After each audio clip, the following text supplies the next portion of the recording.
Assalamu alaikum student. This is Sir Sajid with your lecture number 4 of your chapter The Wooden Ball.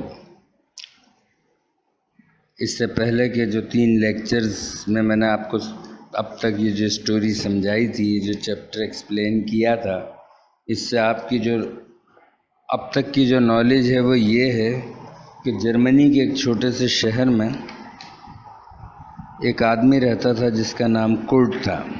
وہ آدمی بوڑھا ہو گیا تھا اور اب اپنے بیٹے مینفریڈ اور اپنی بہو ٹھیکلا کے ساتھ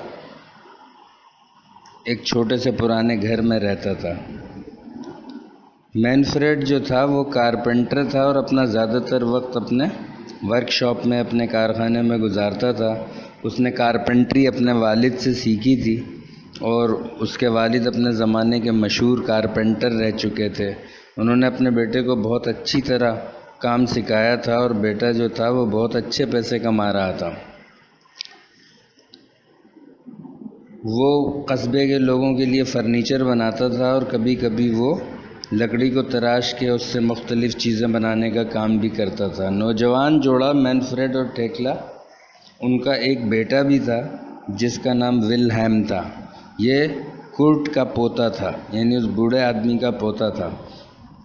اس لڑکے کو ورک شاپ میں بیٹھ کر اپنے باپ کو، اپنے والد صاحب کو کام کرتے ہوئے دیکھنا اچھا لگتا تھا۔ جیسے جیسے لڑکا بڑا ہوتا گیا اس نے بہت سے کام سیکھ لیے تھے۔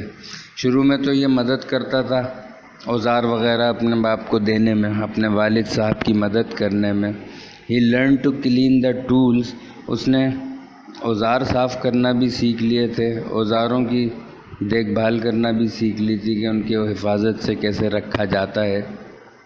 نے آری کا استعمال بھی سیکھ لیا تھا، ہتھوڑے اور چھینی کا استعمال بھی سیکھ لیا تھا، اور اس کے دادا نے اس کو لکڑی کو کاٹ کے بڑی اچھی حیرت انگیز چیزیں بنانا بھی سکھا دی تھی۔ والد صاحب دادا بہت بوڑھے ہو گئے تھے اور دن بدن بوڑھے ہوتے جا رہے تھے۔ اب وہ زیادہ طاقتور نہیں تھے، کمزور ہو چکے تھے، آنکھیں ان کی کمزور ہو گئی تھیں، ان کو صحیح سے دکھائی نہیں دیتا تھا، کبھی ان کے ہاتھ کانپتے تھے، کبھی کبھی وہ کرسی میں بیٹھے بیٹھے سو جاتے تھے۔ شام کے وقت جب وہ سب ڈنر کے لیے ایک ٹیبل پر بیٹھتے تھے، مینفریڈ اور ٹھیکلا اکثر ان سے ناراض رہتے تھے کیونکہ اب دادا سست بھی ہو گئے تھے، ان کے ہاتھ بھی کپ کپاتے تھے اور ان کے کام میں بھی اب وہ سلیقہ نہیں رہا تھا۔ کبھی گلاس ٹوٹ جاتا تھا، کبھی چمچہ گر جاتا تھا، کبھی سوپ کپڑوں پہ گر جاتا تھا۔ ایک شام اسی طرح کھانے کے دوران ان کے ہاتھ سے پلیٹ گری اور زمین پہ فرش پہ ٹکرا کے ٹوٹ گئی اور ٹکڑے ٹکڑے ہو گئی۔ ٹھیکلا اور مینفریڈ جو تھے وہ فرش صاف کرنے لگے، لیکن وہ دادا سے بہت زیادہ ناراض ہونے لگے۔ اس حادثے کے بعد وہ مارکیٹ گئے اور ایک لکڑی کا پیالہ سستا سا لا کے ان کو دیا تاکہ وہ اپنا رات کا کھانا یا جو بھی چیز کھانی ہو وہ اس میں کھایا کریں۔ انہوں نے اب بوڑھے آدمی کو ڈنر ٹیبل سے بھی الگ کمرے کے کونے میں بٹھانا شروع کر دیا۔ اس بات پر بوڑھا آدمی بہت ناراض تھا، لیکن وہ چپ رہتے تھے اور کسی سے شکایت نہیں کرتے تھے۔ ایک شام ٹھیکلا اور مینفریڈ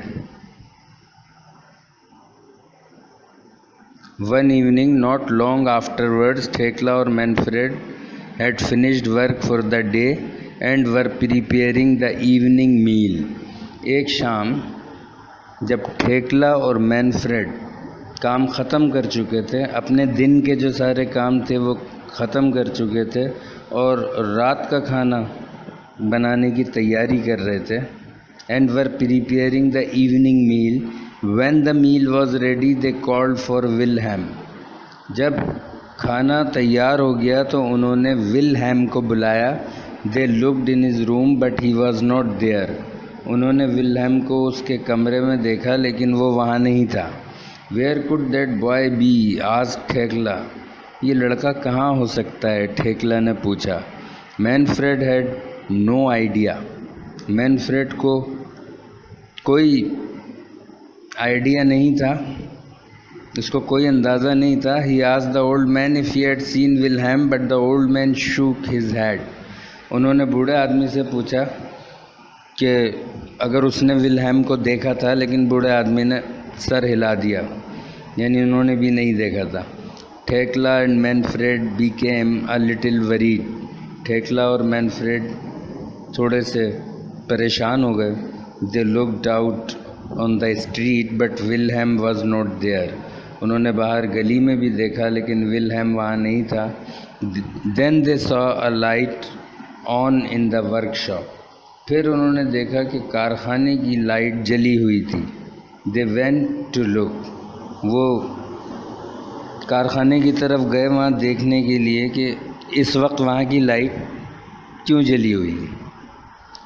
So that's the end of your today's lecture. We'll see you tomorrow. Till then, Allah Hafiz.